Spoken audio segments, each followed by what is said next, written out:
Okay, let's get started. So Cihan is joining us from Bilkent University in Turkey. He's going to tell us about simplicial quantum contextuality. Whenever you're ready. Okay, thank you, Michael. So thanks for the invitation. It's great pleasure to join to ASPC 5, although virtually. So I'm going to tell you a new framework for quantum contextuality. And this is a joint work with my postdocs, Aziz Karov and Salman Ipek. So the framework that I'm going to tell you, it's based on fundamental objects from modern algebraic topology known as simplicial sets, hence the name simplicial contextuality. And the main, the nice thing about this framework is that it subsumes two of the earlier approaches to contextuality. So one of them is the sheaf theoretic approach due to Abramsky and Brandenburger, and the other one is the topological approach due to myself, Robert Rosendorf, Sam Roberts, and Stephen Bartlett. So the approach that I'm going to describe is going to be including these ones, and also there will be new kind of scenarios that can appear within the possibilities. So the main idea is to upgrade sets of measurements and outcomes. So I should stress the discrete, which are the main inputs to non-signaling distributions, upgrade them to spaces of measurements and outcomes. So by spaces, I will mean simplicial sets. So throughout the talk, a topological space is going to be modeled by a simplicial set. So the generalization that happens within this framework that replaces the notion of non-signaling distributions is called the simplicial distributions. And these are also simplicial sets, and they model distributions on topological spaces. And at the end, we will see mainly, I will illustrate this by the example of, by the proof of Fein's theorem for CHSH scenarios. The formulation brings topological intuition into the study of non-signaling distributions. So that's the main benefit that we will get. So there are 5 sections. So I'll talk about the motivation, tell you about what simplicial distributions are, and define contextuality in this generalized, in this simplicial framework. And then if time permits, I will tell you how to define things for the quantum contextuality, and also express foundational theorems such as the Gleason's theorem, Kochen-Specker theorems in the framework. They happen to be expressed quite naturally. So let's start. So the idea is to represent measurement statistics in a topological way. So I mean, most of the throughout the talk, you can think about the following example. So there are 2 parties, Alice and Bob. They're performing measurements labeled by X and Y, and the outcomes are going to be denoted by A, B. And throughout the talk, I'm going to be restricting to binary outcomes. And the example to keep in mind is the CHSH scenario where Alice measures performs 2 measurements, X0 and X1. Bob performs Y0 and Y1 measurements. So the outcome probabilities can be assembled into a probability table as shown here. And each box represents the probabilities for the outcomes 0, 0, 0, 1, 1, 0, and 1, 1 for the corresponding pairs of measurements. So these distributions satisfy a certain condition called the non-signaling condition that's expressed by the equation below. So it's easier to see what the equation means on the table. So if you fix a row or a column within each box, if you sum the corresponding numbers that fit in a row or a column, you get the same number. For example, if you fix the first row, then 1/2 plus 0 is going to give us the probability for obtaining outcome 0 for X0. You can obtain this from the first box on top or the second box on top. So they all give you the same number. You can do the similarly for other measurements as well, X1 and Y0 and Y1. So the probability table also encodes the non-signaling conditions this way. So this table is one of the PR boxes. That's one of the vertices of the non-signaling polytope. So the sheaf theoretic framework that's developed by Abramsky and Brandenburger breaks this table that we see here into pieces, where you have these large boxes and the small boxes. So this picture depicts the probability table as a sheaf. And the basic notion behind the sheaf is the idea of restriction. So if you consider a large box that's giving us the probabilities for a pair of measurements, you can restrict this distribution to one of the measurements given by x0, x1, y0, y1. So these arrows denote the restriction. So the restriction essentially encodes the non-signaling distributions, non-signaling conditions. So that's the sheaf theoretic approach. On the other hand, if you consider the topological approach, the contexts that appear in a scenario, they're interpreted in a geometric way. So on the left-hand side, we see the Merman square. So this is a simple state-independent contextuality, gives a state-independent contextuality proof. So here, each rows and columns, they are the context, and each dot here represents a measurement.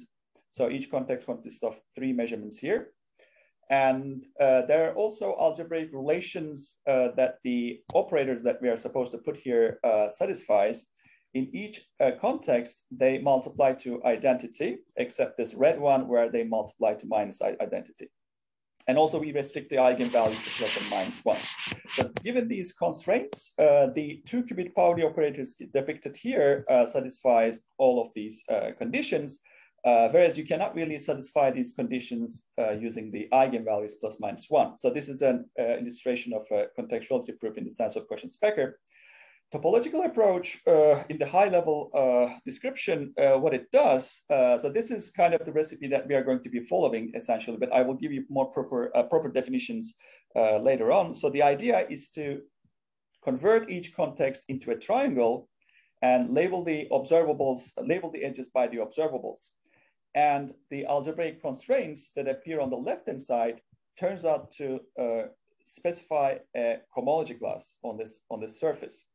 So on the right-hand side, we see this square, the top edge and the bottom edge, and the left and right edges, they're going to be identified. So at the end, you get a torus.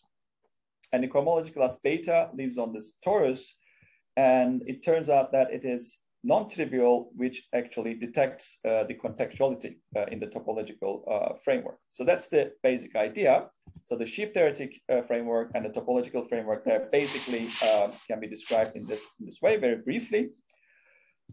So in this talk, what we are going to do is to formulate the probability tables and the non-signaling conditions in a geometric way.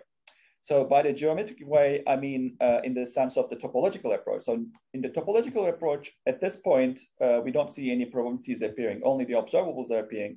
And this kind of proof is a state-independent contextuality proof. So the state or the probabilities, they don't appear.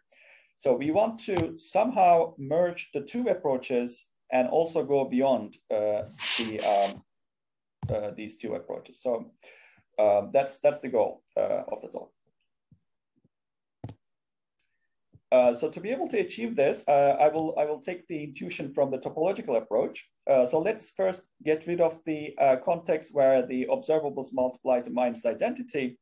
And include a quantum state, the Bell state given here. So we still have contextuality, but this is a state-dependent contextuality. So this is with respect to this state. The triangles that are left out here, they all satisfy the following property. They have the following structure. So the observables A, B, C that label the edges are going to be multiplying to identity, or in other words, the observable C is going to be the product of the other A, B. In this picture, I also depict the face maps, which is the basic property of the simplicial sets. So you have D0, D1, and D2 face maps.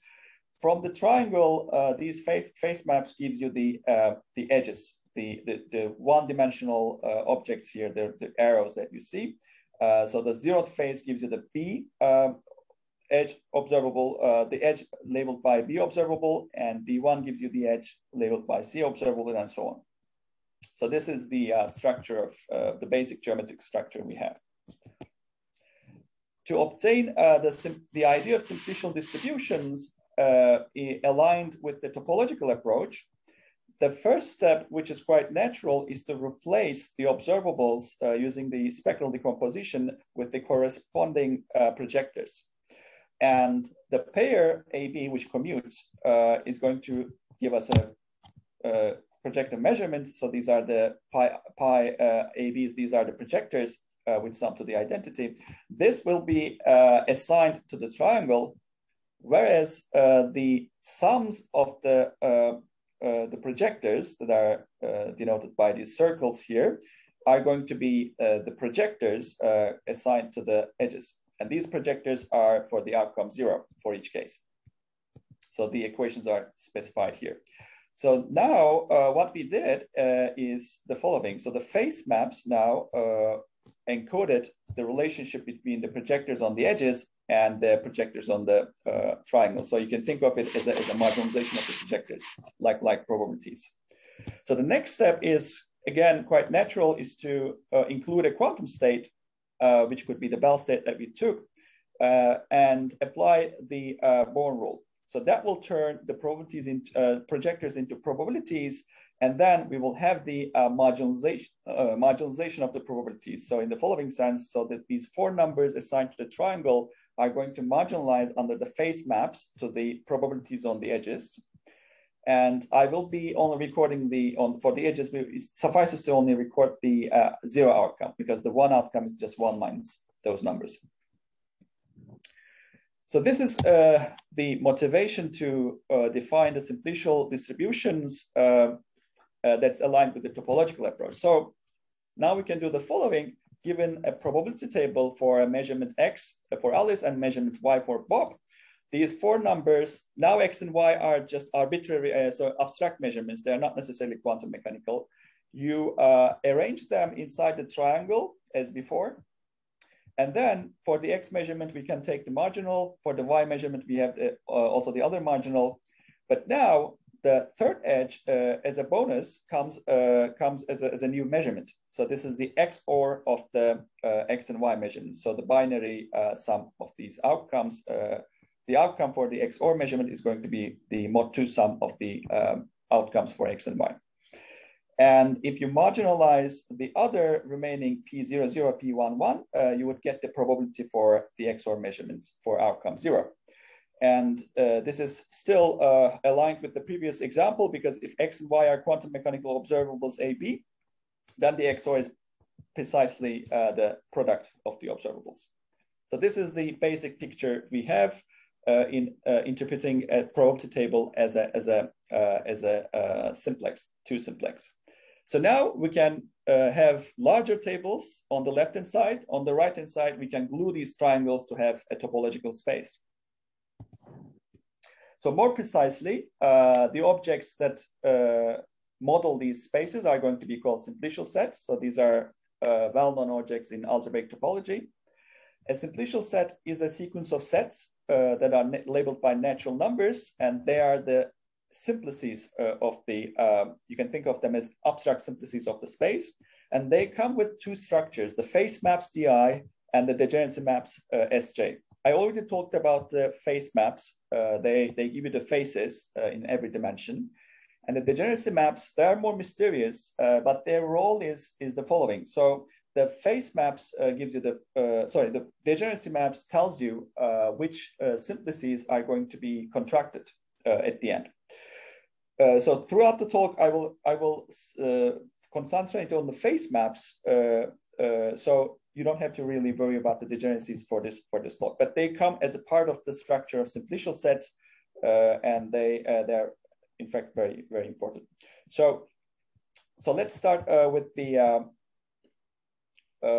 space of measurements. So in the talk, as I advertised earlier, the discrete sets of measurements and outcomes, they will be replaced by spaces of measurements and space of outcomes.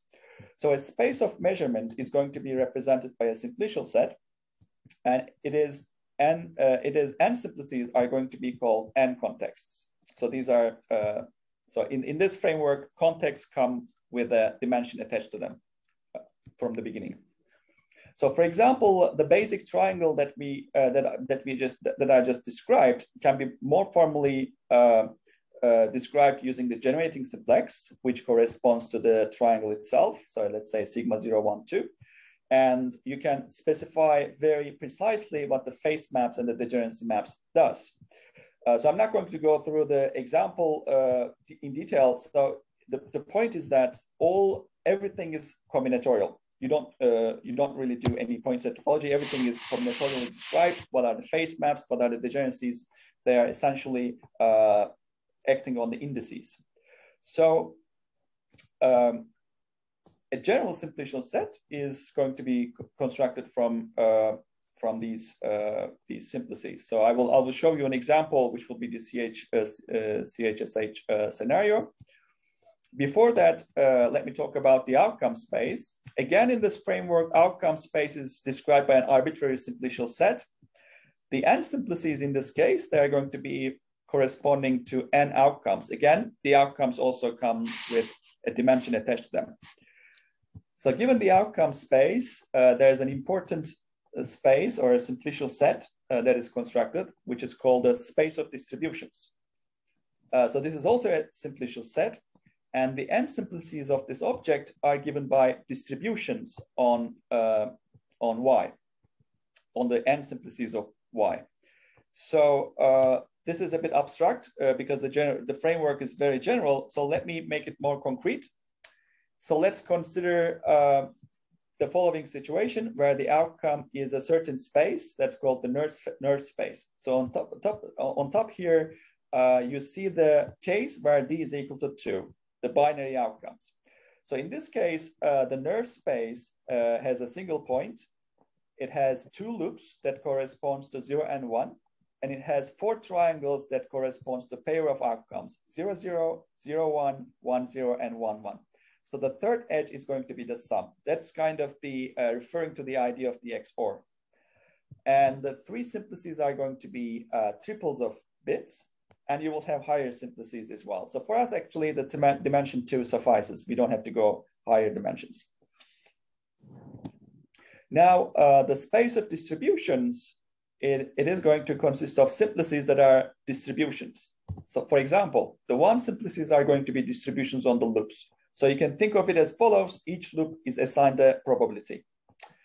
In dimension 2, each triangle now is assigned a probability. So we have P0, 0, 0, 1, 1, 0, 1, 1. So these numbers sum to 1, and so on. So for example, in dimension 2, the face maps works as follows. So if you are given a probability, which is these 4 numbers, the 0th phase, the first phase, and the second phase, they are given by these sums.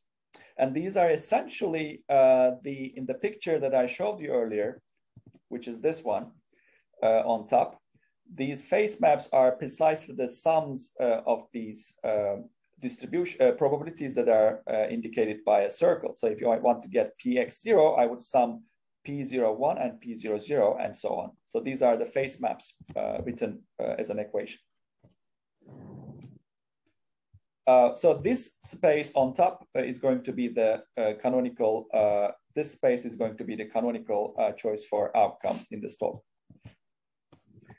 So more precisely, if you want to define a simplicial distribution, it is defined as a map of simplicial sets. So an arbitrary measurement space X and an arbitrary outcome space Y, and you consider the distributions on the outcome space Y. And the simplicial distribution is simply a map of simplicial set. So you can unravel what this means. It means the following. For each n context sigma, that lives inside X, you assign a distribution, which is a distribution on the n outcomes.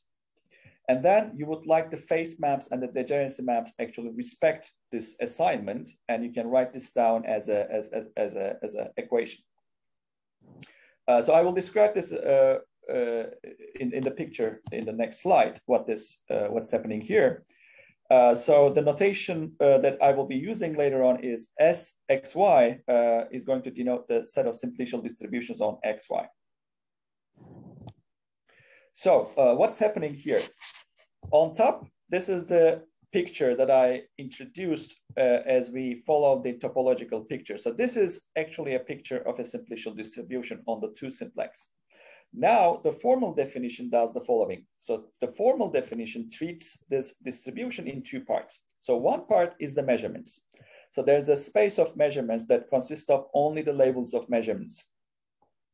And on the other hand, we have the space of outcomes. So I'm restricting to the nerve of Z mod 2 and the distributions on them. So the two simplices, for example, are going to be this distribution on the triangles, and one simplices are the distributions on the edges and so on. So if I want to think of this distribution on top as a map of simplicial sets, then it is considered as follows. So the two simplex on the left-hand side is sent to a distribution on the two simplices, whereas the one simplex on the left-hand side is sent to a distribution on the one simplices. And we want this assignment to respect the phase maps and the degeneracy map. So that is, for example, with respect to D0, if I have the y as the D0 of the triangle, I should have the corresponding correct marginal on the right-hand side for the distribution. So we want to keep track of the marginals in the correct way. So what this formalism does for us, it just keeps track of the marginals for each measurement in various dimensions. So this is a gadget of this sort. So let's consider the most important example in this talk, which is the CHSH scenario. So we will see three different realizations of the CHSH scenario as a simplicial distribution. So one is given here. That's the puncture torus. Remember that the CHSH scenario consists of these a probability table consisting of 4 boxes. So these 4 boxes are now turned into 4 triangles, kind of similar in the spirit of the topological approach. So this was the torus that I showed you before, except the 2 middle triangles are missing. So this is a topology. This is a puncture torus because the top part and the bottom parts the edges are identified, and similarly, and the left and right edges are identified. So you get this picture, the torus. Since you're omitting these 2 triangles, you're omitting a point from the torus, or a disk, so to say, up to a topological equivalence. As a simplicial set, this is combinatorially described. So you have these 4 simplices. These are the generating simplices. They are the depicted ones. And there are identifying relations, which are also depicted in the picture. For example, if you take a face of this triangle, it is going to be equal to this face of the triangle is going to be this face of the other triangle. So the arrows actually tells me the face maps, indicating the equation given here in the identifying relations. So there are 2 ways to. Does he hear me? I can hear you, yes. Good, thank you.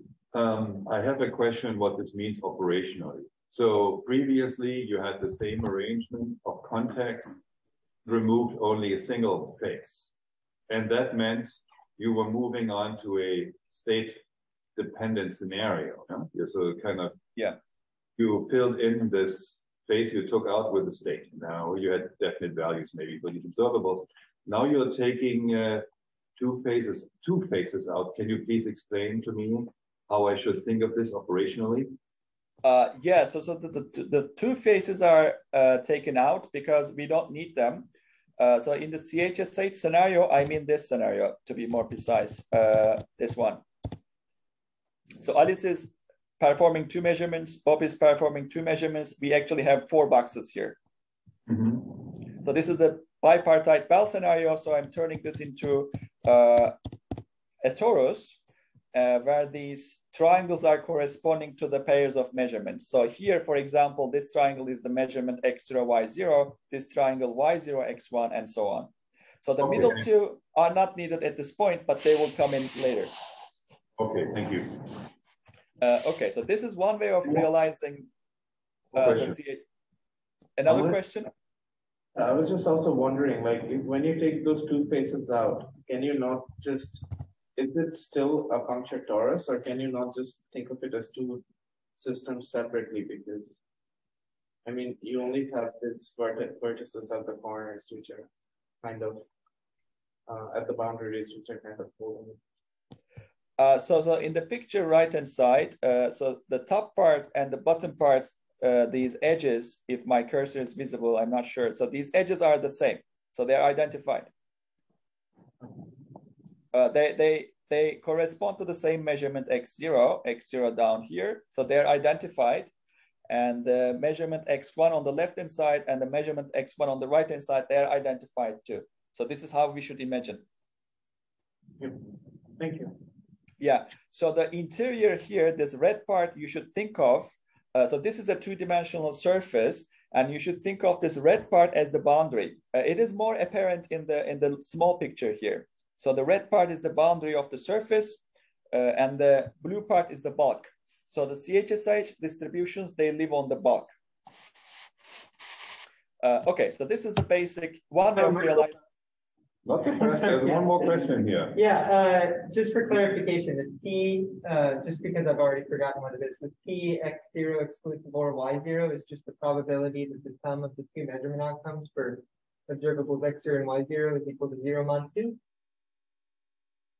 I couldn't clearly hear, but so the P y0 x0 correspond to the box where Alice performs x0 and Bob performs y0. And the probability distribution here is over the pairs of outcomes, AB. Yeah. And then with the exclusive OR though, that's yeah, some of the outcomes is 0. So in the XORs here, they live on the edges. And here we take, just the XOR of the two measurements on this edge, XOR of the other measurement on the other edges. Okay. Yeah, so the boundary, on the boundary, the XORs live, and on the bulk, the CHSH scenario lives. Okay, so to be able to define contextuality in this framework, I need to introduce classical distributions. What do they mean? How do I represent classical distributions? So before that, let's talk about the deterministic ones, or in other words, outcome assignments. So the measurement space X and the measurement outcome space Y, these are simplicial sets, and the outcome assignments are defined as simplicial sets, simplicial set maps. So that means if X, let's say X was a triangle, it would mean that it would mean that we are assigning outcomes to the measurements. So that will give us the picture on the right-hand side, the top part on the right-hand side. So let's say we have XY measurements. The assignments are 0, 0, 0, 1, 1, 0, 1, 1. So that would be the outcome assignment. So there are 4 different outcome assignments if there were 2 measurements XY on the edges of the triangle, for example. And for each of these, we can think of a deterministic distribution. So meaning the following.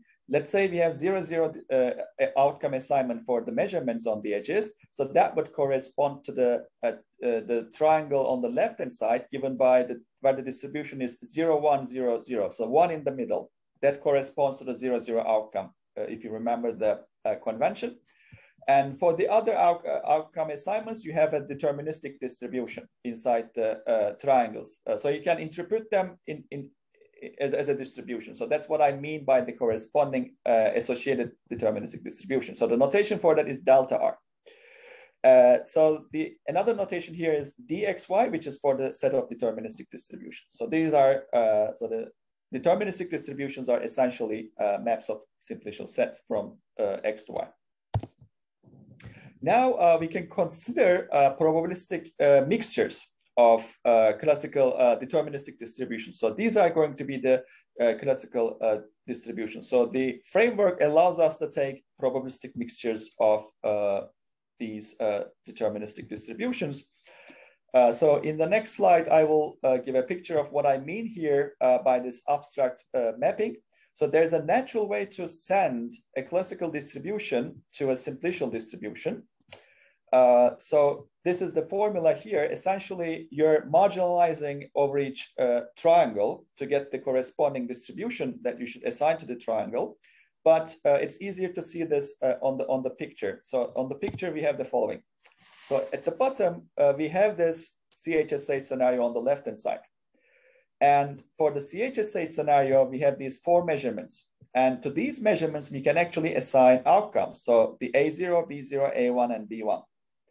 So the XORs are determined, so I don't have to worry about them. They are determined as the sums. So if I have these deterministic assignments and consider the probabilistic mixture, the equation on the right-hand side can be interpreted as a simplicial distribution as follows. So consider the triangle here, x1, y1. I can take the sum of the lambdas as indicated here to obtain the distribution that is assigned to the triangle. So this is actually very standard. It's the usual way of actually thinking about the probabilistic mixture of deterministic assignment. There's just this topological twist appearing. So having defined the map theta, in this way, we can talk about contextuality. So a simplicial distribution is contextual if it does not lie in the image of theta. Otherwise, it's called non-contextual. So in other words, for arbitrary xy, a similar equation here holds if and only if we have non-contextual simplicial distribution. So that's the definition. Okay, so that's the definition for contextuality in this framework. So let's see a very simple example. If I had our measurement space X to be a triangle, then it is non-contextual, because if you are given these 4 probabilities, you can use these 4 probabilities as coefficients and then consider deterministic assignments on the triangle. There are 4 of them.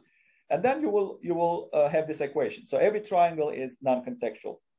More generally, every n simplex is going to be non-contextual by a similar argument.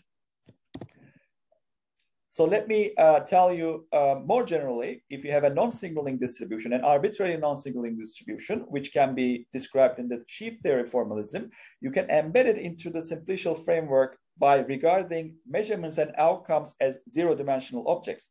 So here we see another realization of the CHSH scenario, which is obtained by embedding the sheaf theory formalism. In the sheaf theory formalism, the objects, measurements and outcomes, they are zero-dimensional. So here, x0 measurement, y0 measurement, x1 and y1 measurements, they actually correspond to the points. So this is a one-dimensional lower realization. So we would like to have higher dimensional realizations, because as we will see in Fine's theorem, this boundary has actually an important role. I'm not sure if anyone noticed it, but we will see CHSH inequalities are actually obtained from the boundary, whereas it's not apparent on the other picture, right? So there are no XORs appearing. So there are 2 ways to realize. Already we have seen there will be a 3rd way to realize this CHSH scenario in the simplicial formalism. So let me tell you one important lemma that will appear in Fine's theorem. So we talked about the triangle, which was non-contextual. So the question is, what about 2 triangles glued together? So let's consider this diamond obtained by gluing these 2 triangles. So we have a general lemma which tells you the following. If your measurement space consists of 2 spaces that are glued along an n simplex, then the simplicial distribution over X is non-contextual if and only if each piece, restriction onto each piece, is non-contextual. So applying this idea to the diamond, we know that each triangle is non-contextual. We have seen that. And the 2 objects are glued along a one simplex. That also satisfies the assumption. We automatically have, as a consequence of the lemma, that the diamond is always non-contextual. And indeed, you can find the coefficients from the probabilities inside the triangle by this formula. This is not unique. So that's one way of writing down the coefficients. So this lemma is quite general, and I will show another application in the proof of Fine's theorem. So so this is the statement of Fine's theorem. So this was proved by Fine in 82. So this is a very important theorem which says that as distribution on the CHSH scenario is non-contextual if and only if the CHSH inequality is satisfied. So to put it into more topological context, we will use yet another realization of the CHSH scenario. So in this case, just forget about the torus or this boundary of the square, we have another realization, which is a square consisting of these 4 triangles glued in a different way. So this is a square consisting of 4 triangles. So let's call this space Q. So the CHSH inequalities can be written in terms of probabilities of the XORs. So that's the one that you are seeing here. Instead of expectations, they are written in the probabilities because it's more convenient for our purposes. So these probabilities essentially live on the boundary, right? So these are the XOR probabilities, so they live on the boundary on dimension 1. Okay, so let's see a proof. I'm not going to present the original proof of Fine. So this is a topological new proof, but some ideas are quite similar. So if you have ever looked at Fine's paper that is cited here, he comes with a very nice, clever choice of constructions, but it's kind of hard to understand where they come from. They just work out magically.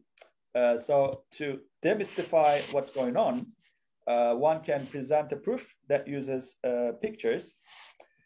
And so there are 2 fundamental lemmas here. One of the is gluing lemma that I already talked about. There's another one which is about extension.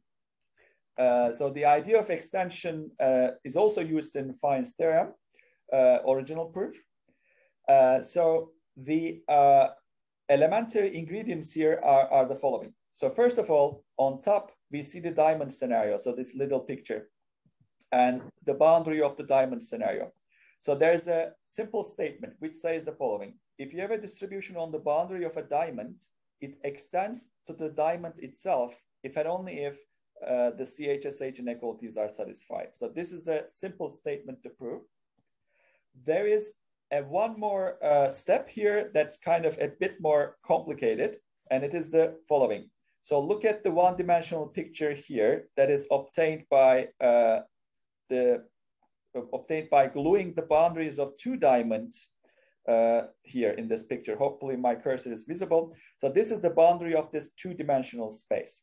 So here, if you have a distribution on this 1-dimensional space, it extends to this 2-dimensional space if and only if 3 CHSH inequalities are satisfied. So there's the red, light blue, and dark blue. So these are the boundaries. So the red is this boundary, and there's light blue and the dark blue indicated, hopefully visible.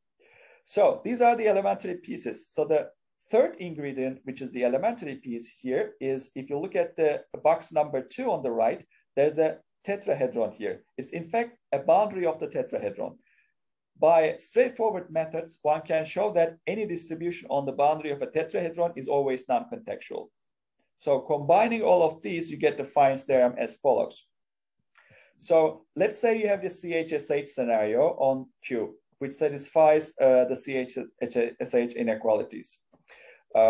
So here, the way to show that this is non-contextual, remember, actually, this is the hard part of Fine's theorem, showing that CHSH inequalities imply the non-contextual. So that's the one I'm going to be illustrating.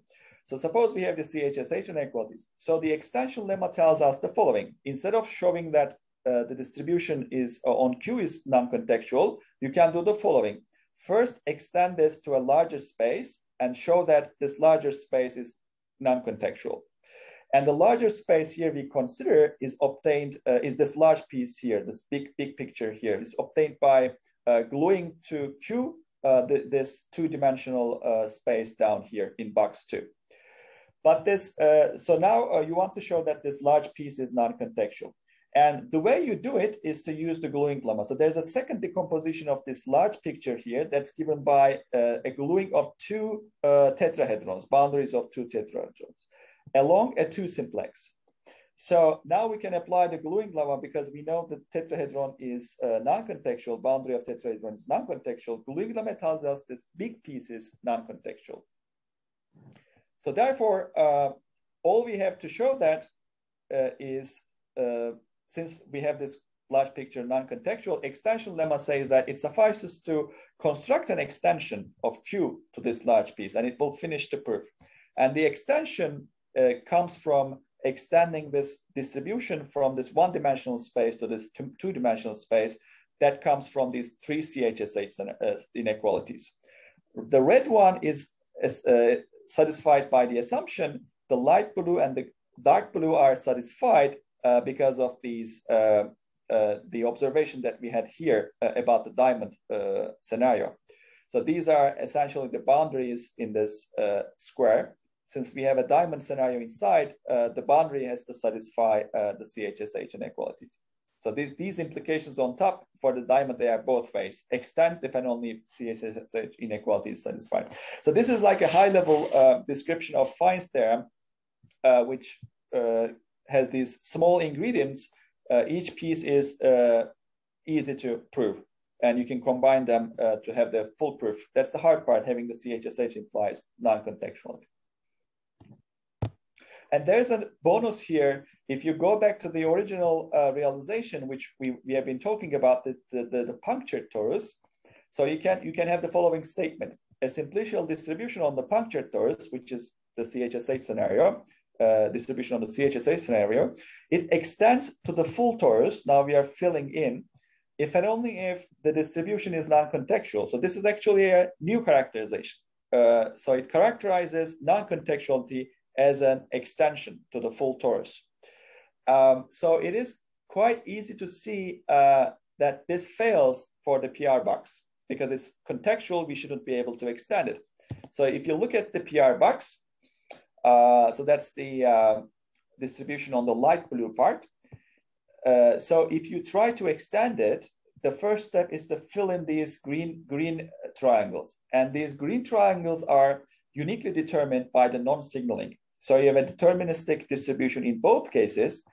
However, if you check the edges interior here in the interior, you will see that they don't match. So if you sum these 0 plus 0, that's the distribution on the edge here, which is 0, does not match with the other one, which is 1 plus 0 is equal to 1. So 0, 1, so they don't match. So you can't really close it up. So that detects that PR box is contextual. It also works for any distribution that we are talking about. It can come from quantum mechanics or not. So that's a criteria that tells a distribution is contextual or not by this extension property. I really find this scenario very interesting. So you can so it actually deserves further study what this scenario is about. Okay, so let me check the time. I think I started almost like 20 past. So I think I have 10 or 15 minutes more.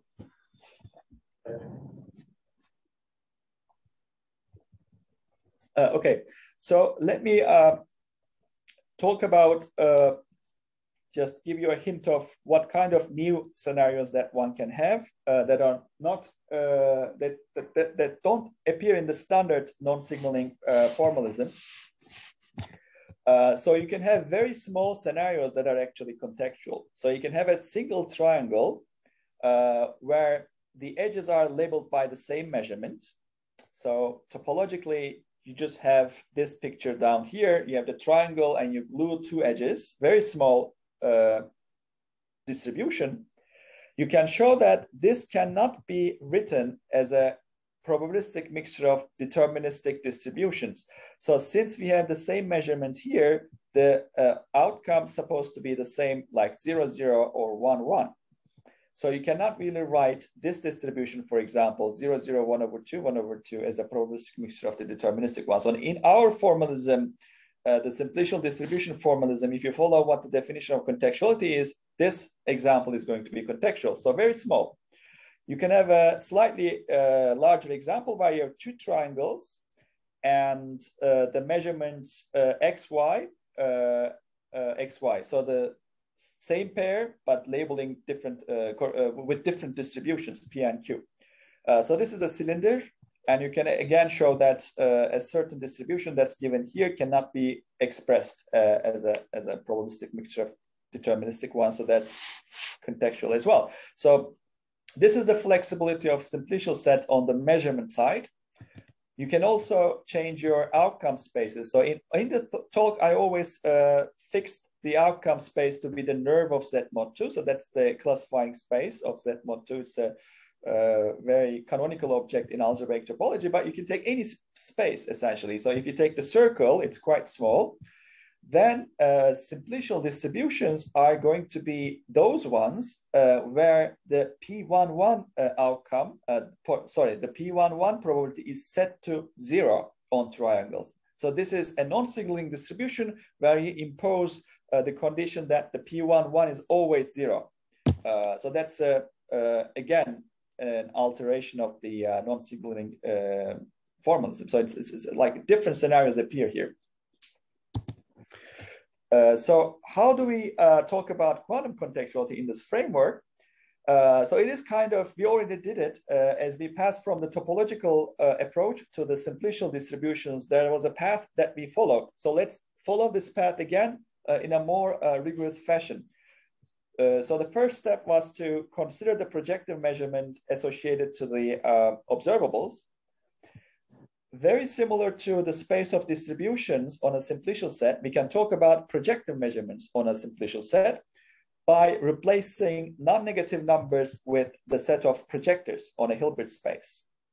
So it's quite similar. And the picture is also quite similar. Instead of probabilities, we have projectors and they marginalize to lower dimensions.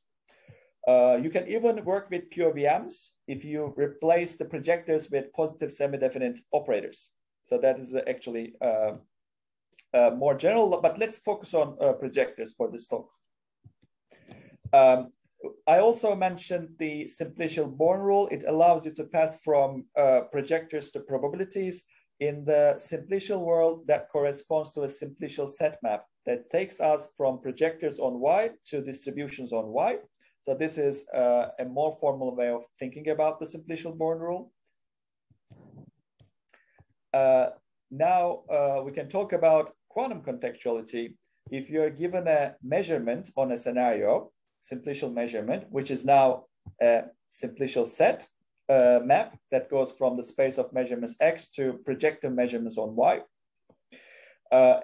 If you choose a quantum state rho, then it is going to be contextual if the simplicial distribution that is obtained by composing the simplicial measurement that's given by the map pi with the simplicial Born rule that's given by rho star, at the end you will get a map from X to distributions on Y. So this is a simplicial distribution. If this simplicial distribution is contextual in the sense that we talked about. So that's the definition of quantum contextuality in this framework.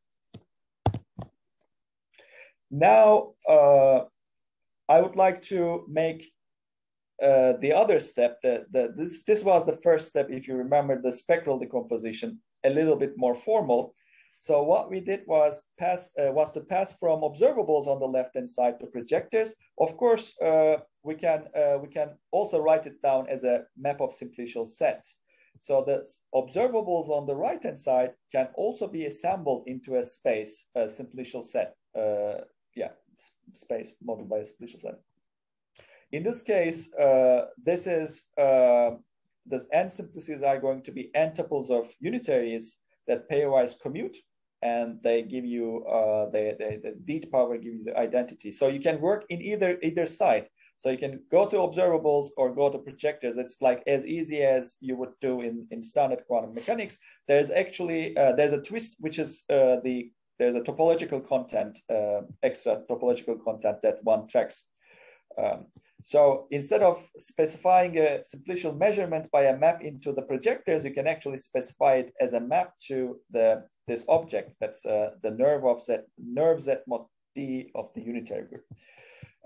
So essentially, what I'm saying is simply, it suffices to assign observables to the edges to get the projective measurements, which was the original idea in the topological approach. So assigning observables, and then you get measurements from there. So we just do the extra step of spectral decomposition. So now you might ask from the beginning, so what happened to the missing context here that we throw out? That's the beta is equal to 1. So can we actually recover state-independent contextuality in this framework? Actually, we can. But in this framework, if you fix your outcome space as the nerve of Z mod 2, the only triangles allowed are the ones that multiply to identity. So the observables around the triangles are supposed to multiply the identity. So if you apply this idea to the Mermin square, this torus here, after removing the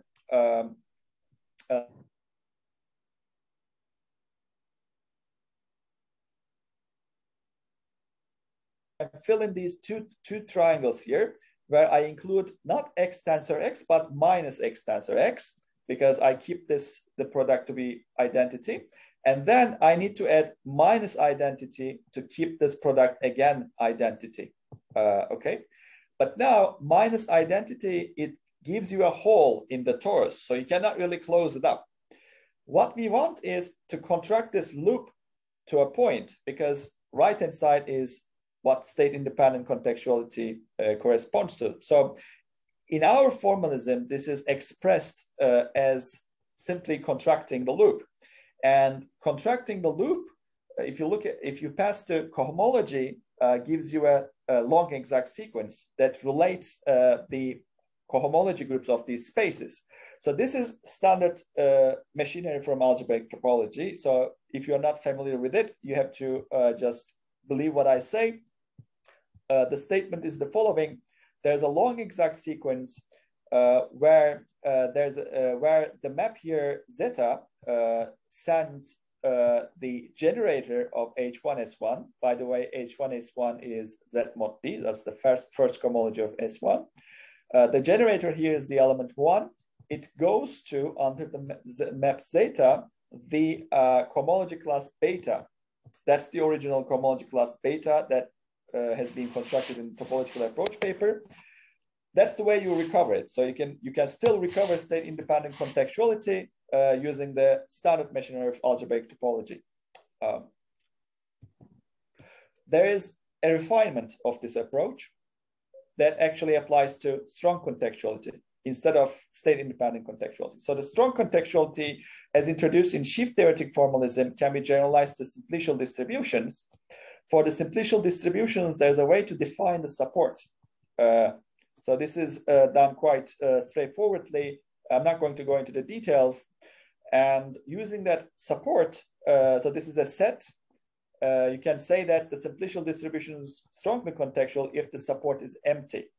That is quite a valid statement in this framework. Then you can work with distributions more generally, not quantum mechanical observables, but distributions. So for example, just modifying the previous example slightly, let's consider the subspace, that's the boundary, the red space. There is a way to construct a long exact sequence corresponding to this sequence of spaces, where you get a set of cohomology classes. And these are cohomology witnesses that detects strong contextuality. So I cannot go into the details here, but the idea is quite similar to the state-independent case, but can be applied to strong contextuality. That is more general. Cohomology plays a role here. Now, finally, foundational theorems. Gleason's theorem can be expressed as the following statement. We have space of projectors on the circle and distributions on the circle. Gleason's theorem can be stated as follows. Every simplicial set map between these two spaces is given by the simplicial Born rule. So it's induced by a quantum state. That's what the Gleason's theorem say. Of course, we restrict the dimension of the Hilbert space being greater or equal to 3. So that's the first one, first statement. And Kochen-Specker theorem says the following. The map that sends the circle to the projective measurements on the circle. So this map is quite canonical. It sends these simplices on the left-hand side, simply replaces 0 and 1s with the operator 0 and identity operator. So that's the map.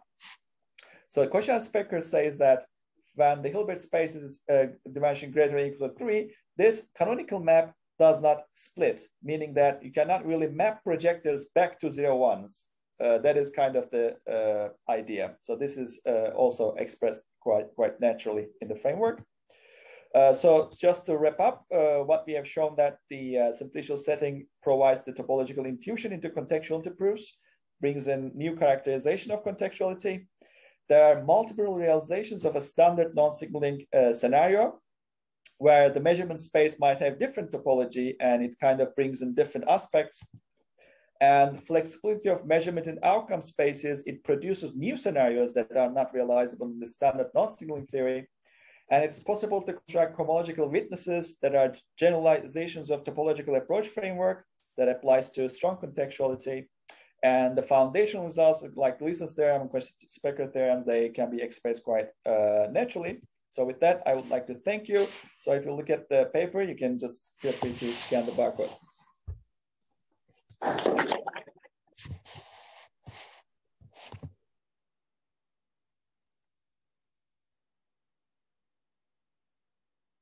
Austin has a question.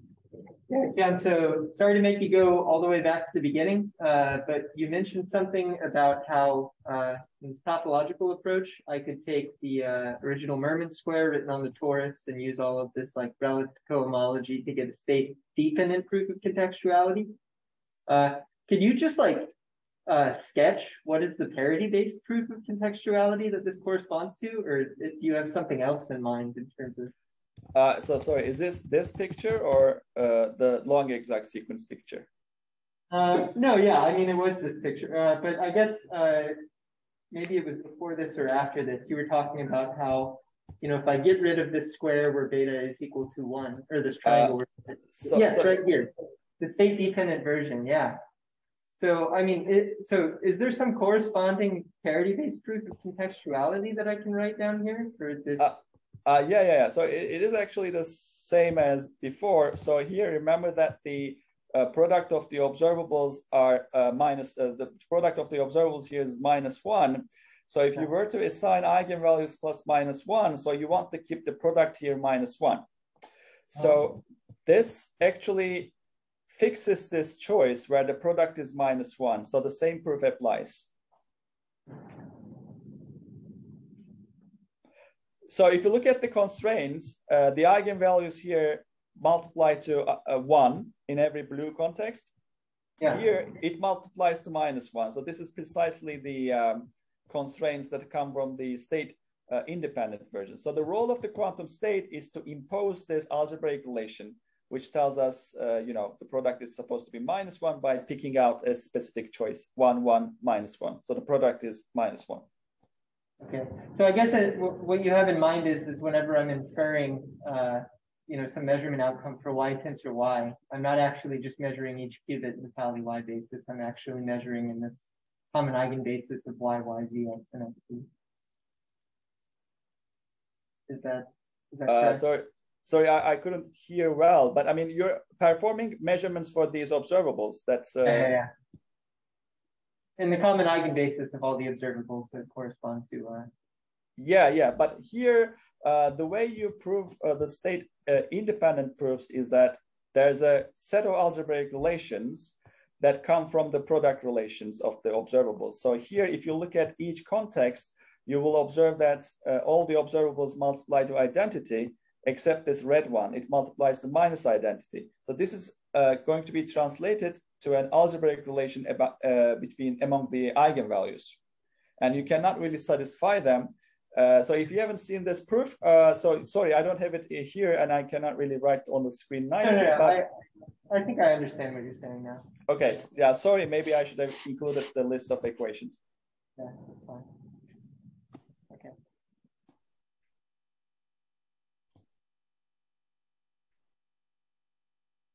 I have a question, but Michael, maybe you also have a question? You can go first. Okay. So yeah, precisely about this picture. So the projectors that are assigned.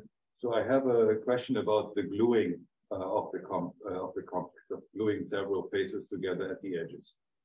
So suppose you have some edge that projects onto the positive eigenspace of some Pauli observable. And then you have some other face with some other edge that projects on an eigenspace of the same observable, but with the opposite eigenvalue. Okay. So, I mean, in terms of observables, it would be Pauli and minus Pauli, and you would just glue them with appropriate adaptations of the function beta. But now what do you do with the projectors? I mean, how do you deal with those two edges? It seems to me that you cannot exactly glue them because they don't correspond to the same projectors, but to complementary projectors. Yeah, so if they don't correspond to the same projector, then you cannot glue them. So you can think of this in two ways. You can think about the corresponding observable. If they are the same observable, then you can match it on the left-hand side, right? So this is the same. It works as the same as the projector. So the projectors on the edges, so I omit the PA1, okay? So these two projectors together is defining the projector measurement. I don't write the one outcome, projector for one. So they have to match exactly with the other edge if you want to glue them. Mm-hmm. Yeah, so you can glue only in that situation, similar to the observable case. When you have two observables, edges labeled by the same observable, you can glue them similarly for the projector measurements. Okay, good. Maybe I'll follow up later, but let's move on with other questions. Okay, I have a question.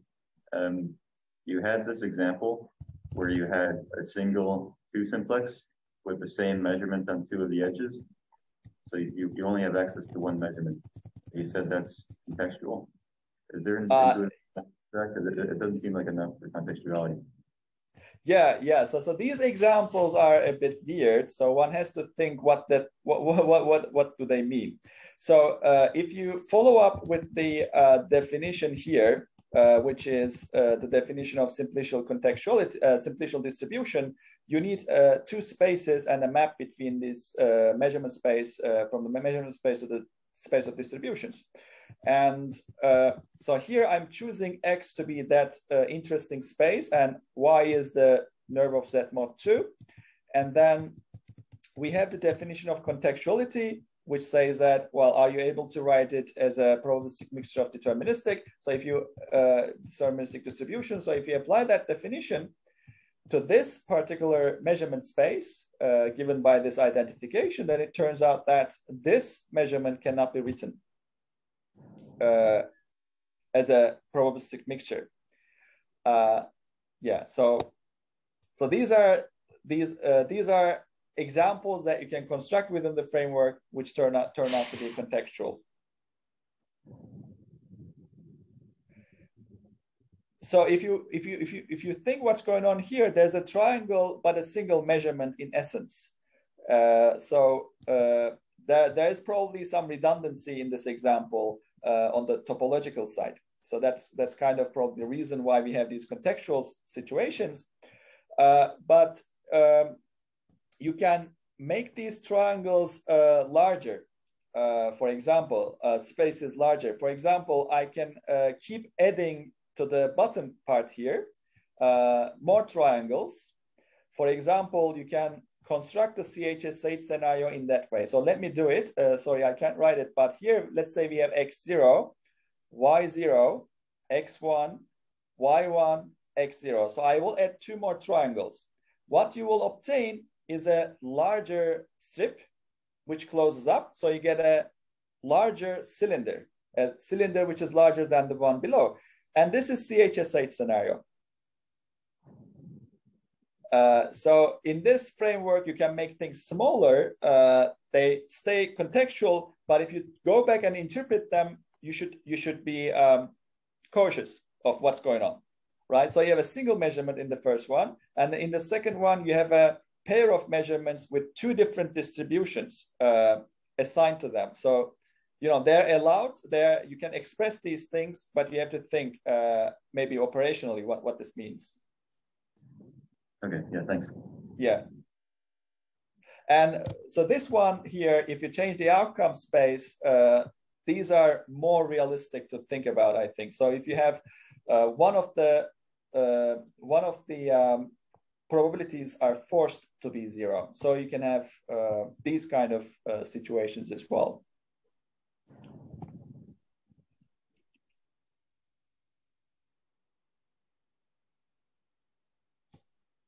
Any more questions? I guess maybe I'll just ask one more. Do you expect that like this new simplicial approach can be applied to like more general correlation scenarios like bilocality? Or Yeah. So in principle, yeah, of course, yeah. So the picture here. So you can actually apply this to any non-signaling distribution. You can apply it to any. So there's a canonical way of embedding any non-signaling distribution, which actually corresponds to this zero-dimensional measurements realized as zero-dimensional objects. But you can, given the scenario, so as you have seen, even for the CHSH, we have talked about 3 different 2-dimensional realizations. So one of them is the torus, the other one is the square, and there's a cylinder I just described. So it depends. It very much depends on the scenario. So there will be higher dimensional representations depending on that. So we are thinking about various examples and consider higher dimensional realizations. So the fixed 1-dimensional, or sorry, this is not always 1-dimensional. So this measurements corresponding to 0 context is always possible. But if you want to have a higher dimensional realization, so you have to, it depends on the given scenario. So you have to think how to glue those things. And it's applicable to any non-signaling distribution that you can think about, any scenario. Sure. Thanks.